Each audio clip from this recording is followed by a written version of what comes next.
Hello student, कैसे हैं आप सब। एक बार पुनः शिव कोचिंग क्लासेस पर स्वागत है। उम्मीद करता हूं आप सब अच्छे होंगे, मस्त होंगे, बेहतर होंगे, आपकी पढ़ाई बेहतर चल रही होगी। यदि आप लोग हिंदी ग्रामर की तैयारी कर रहे हैं बच्चों और भ्रांतिमान अलंकार आपसे नहीं बन रहा है, तो आज के इस लेक्चर में आप लोग सीख जाएंगे वास्तविक रूप से भ्रांतिमान है क्या। देखिए, बोर्ड एग्जाम के हिसाब से काफी महत्वपूर्ण है, इसलिए लास्ट तक देखिएगा और तैयार करिएगा।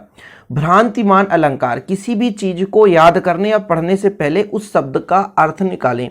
भ्रांति मतलब होता है भ्रम, और मान मतलब किसी चीज को हम दूसरे चीज के समान मान लें और हमें भ्रम पैदा हो जाए। जैसे आप लोग कभी अंधेरे में निकलना घर से और एक लकड़ी रखा मिल जाए, दूर से आपको लगेगा कि कोई जानवर बैठा है और वास्तविक रूप से उसकी संरचना आपके मन में दिखना शुरू हो जाएगा।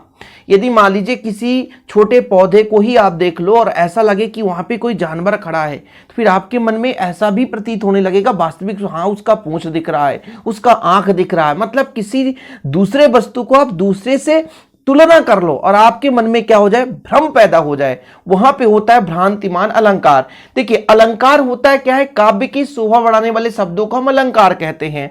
अब किसी काव्य में ऐसे शब्दों का प्रयोग कर लिया गया जो कि शोभा तो बढ़ा ही रहा है, लेकिन उस शोभा को हम समानता के कारण ऐसा प्रतीत मान लें या ऐसा अनुभव कर लें जिसके कारण वो दूसरे वस्तु की समानता को प्रदर्शित कर दे और अंदर भ्रम पैदा हो जाए, तो वहां पर भ्रांतिमान अलंकार होता है। देखिए परिभाषा देखिए, जहां प्रस्तुत वस्तु को देखकर किसी विशेष समानता के कारण किसी दूसरी वस्तु का भ्रम हो जाए, वहां भ्रांतिमान अलंकार होता है।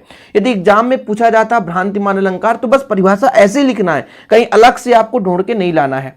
देखिए, हमने कहा ना कि अंधेरे में आप जा रहे हैं, ठीक है, कहीं भी जा रहे हैं, गाड़ी से ही जा रहे हैं, अचानक कोई बड़ी वस्तु दिखाई गई, सामने दिख गई। और आजकल तो लोगों के मन में भूत प्रेत का भी शिकार बन जाते हैं लोग, तो ऐसा लगेगा यार कि वहां पे भूत खड़ा है। फिर तो आप लोग सोचोगे वास्तविक रूप से हाँ उसके दो पैर हैं, सिर में कुछ पहना हुआ है। मन में यदि आगे कि अरे सफेद कपड़ा भी पहना है, तो फिर सफेद भी दिखने लग जाए, क्योंकि हमारे मन में वो भ्रम हो चुका है। जैसा कि यहां पर आप एग्जाम्पल देखिए, जान श्याम घन श्याम को नाच उठे बन मोर।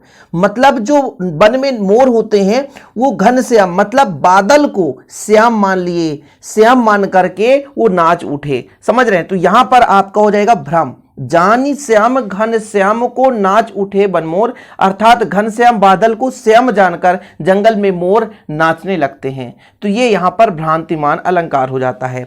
चंद्र के भरम होत मोद है कुमोदनी को। वैसे तो आपसे एक एग्जाम्पल बनना चाहिए, बोर्ड एग्जाम में केवल आपको एक ही एग्जाम लिखना रहेगा।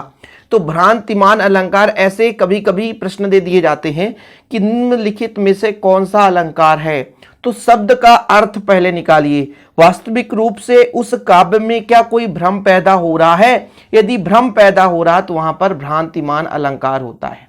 कौन सा अलंकार बच्चों? भ्रांतिमान। मतलब किसी काव्य को पढ़ रहे हैं, सुन रहे हैं, देख रहे हैं, किसी भी तरीके से यदि हमें उस पर भ्रम पैदा हो जाए, किसी वस्तु को हम दूसरे वस्तु से समानता कर लें, तो वहां पर भ्रांतिमान अलंकार होता है। तो ये छोटा सा हमारा टॉपिक था। हम प्रत्येक अलंकार को आपको वीडियोज लेक्चर के माध्यम से प्रोवाइड कर देंगे। आप पहली बार आए हैं, चैनल को सब्सक्राइब कर लें, बेल आइकन प्रेस कर लें। जय हिंद, वंदे मातरम।